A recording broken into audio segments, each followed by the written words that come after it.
Something you need before you go. It can only be issued by the country that issued your driver's license. You have to have a valid driver's license in conjunction with a permit together. If you're a United States citizen, use AAA. There are a lot of scam websites, so be very careful. Hey guys, so tomorrow I'm going to apply for my international driver's permit. An international driver's permit is something that you need if you want to drive in a foreign country. This is something you need to think about before you go because only the country that issued your driver's license can issue the international driver's permit. You can apply for it while you're in another country, but you have to do it online and through the mail, so it'll take a really long time for your application to get to them, for them to mail you back your permit, but it is still possible even after you've gone to get a permit. In order to use your international driver's permit, you have to have the valid driver's license and your permit together at the same time. You can't just have one or the other. You have to have them both. The international driver's permit cannot be issued more than 6 months before its planned effective date. For example, I'm going to Korea November 2nd, but I don't plan on using my license until November 6th. This is only a month out. It's September 29th currently. It is good for 1 year.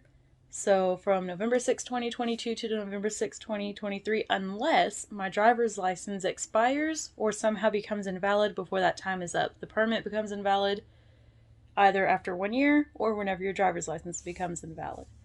I'm from the United States, so the only organization here that does it is AAA, or the American Automobile Association. As of 2022, it costs $20, plus the fee for your 2 passport photos. In 2017, this was $10. I don't know what it is anymore yet.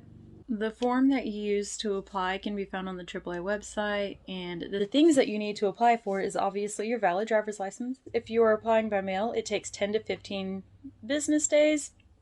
Unless you pay the expedited shipping, in which case it takes 1 to 2 days. You need a photocopy of the front and back of your driver's license. You also need 2 current passport photos signed on the back. And then you need your $20 fee. If you are paying in the mail, you have to use a check or money order. They do not accept cash. And if you apply in person, you get it immediately, which is, I have a branch that's only a little over an hour away from me, which is why I'm going tomorrow with a friend, and we're going to have lunch while we're there. That way I don't have to deal with all the mail stuff. And I get it faster. Hey, buddy. So I think I've said everything as far as the permit itself goes. It's something you need before you go. It can only be issued by the country that issued your driver's license. You have to have a valid driver's license in conjunction with a permit together.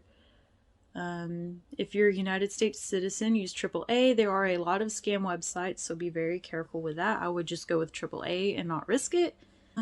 Yeah, so the reason I am applying for it, I just said I'm going to Korea, so you're probably thinking, for one, if you're going to Seoul, why would you want to drive?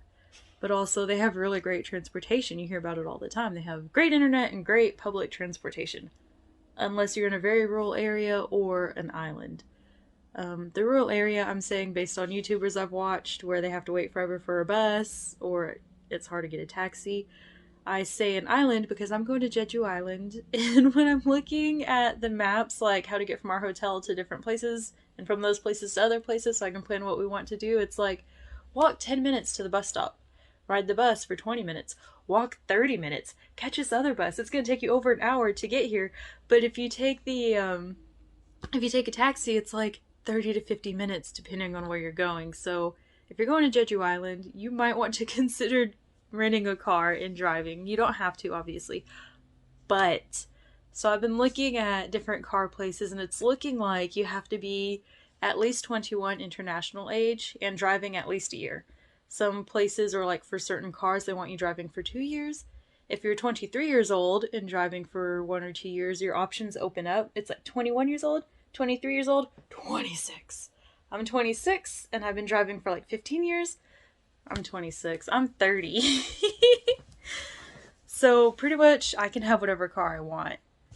But the younger you are, the more limited it is. It's probably the same in the States too. I have never borrowed a car before.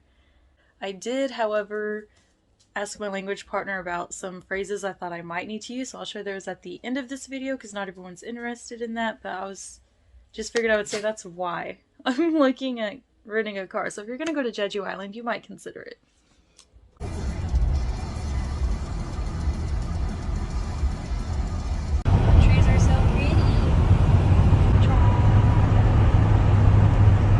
It's like so much further away than you expected.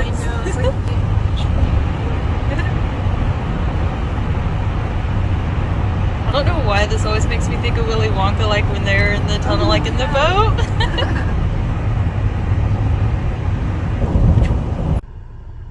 Anyways, I forgot to record inside, but it's basically just a pamphlet thing. And on the inside, it has what you need when you're carrying it.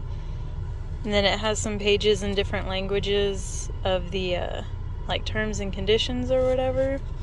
There's not one in Korean, I looked. And then in the middle page, it has the list of countries that this specific permit is valid.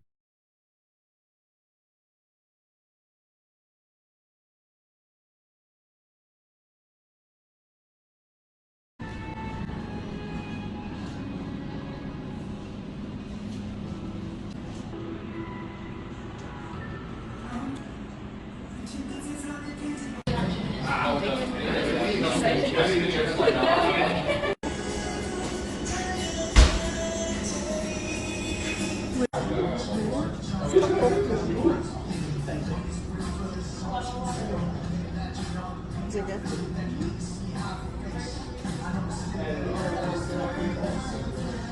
Okay, I was gonna say, where are the big noodles? Yeah, I was gonna say, yeah, there's the top. There it is. Yeah, it is right there. Oh, it's so slippery.